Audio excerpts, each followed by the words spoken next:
Israel युद्ध का छठा दिन है और इस छठे दिन के बाद अब सवाल उठ रहे हैं, न खाने को पानी है, न बिजली की व्यवस्था है। ये युद्ध कब तक चलेगा? हमारे साथ मेहमान मौजूद हैं। एक एक छोटा कमेंट मैं सभी खास मेहमानों से लूंगी। त्रिपाठी सर, आपसे शुरू कर रही हूँ, आपको क्या लगता है ये युद्ध कब तक चलेगा? देखिए, न पानी है, न खाना है, न फ्यूल है, न बिजली है और न दवाइयाँ हैं। बच्चे बूढ़े और डायलिसिस वाले बड़े क्रिटिकल हालत में हैं।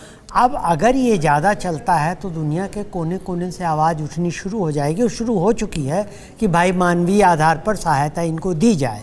इजिप्ट में भी कहा है कि हम सहायता देने के पक्ष में हैं, लेकिन हम कॉरिडोर नहीं बनने देंगे ताकि जिससे आतंकी वहाँ से निकल भागे, वो हम नहीं होने देंगे।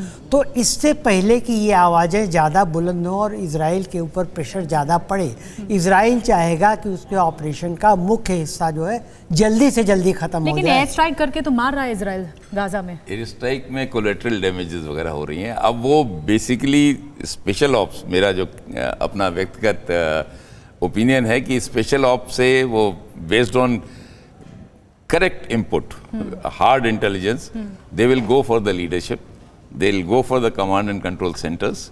उनको मारेंगे, कोई लार्ज स्केल अल्टीमेटली समझौता होगा। Israel, this Hamas will return the hostages. They cannot do anything with those hostages. If they do, they are in for trouble. What's your take? Exactly the same thing जो अभी जन चतुर्वेदी ने कहा।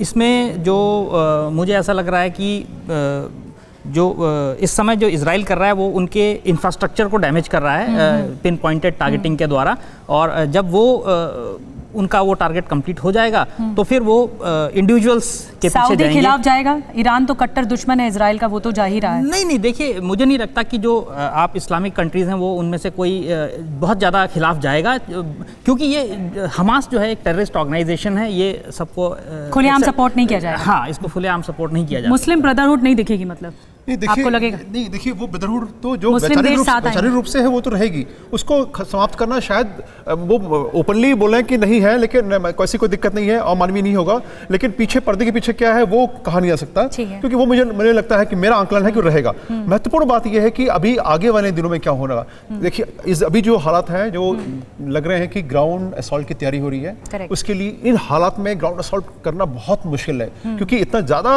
Area है और इतना ज़्यादा डेंसिटी है, पॉपुलेशन डेंसिटी है कि कौन कहां से अटैक करेगा कुछ पता नहीं। तो अल्टीमेटली ये लड़ाई निर्णायक दौर में जाएगी और ये बहुत युद्ध लंबा नहीं खिंचेगा, जैसे कि हमारे विश्लेषण में खास मेहमान बता रहे थे।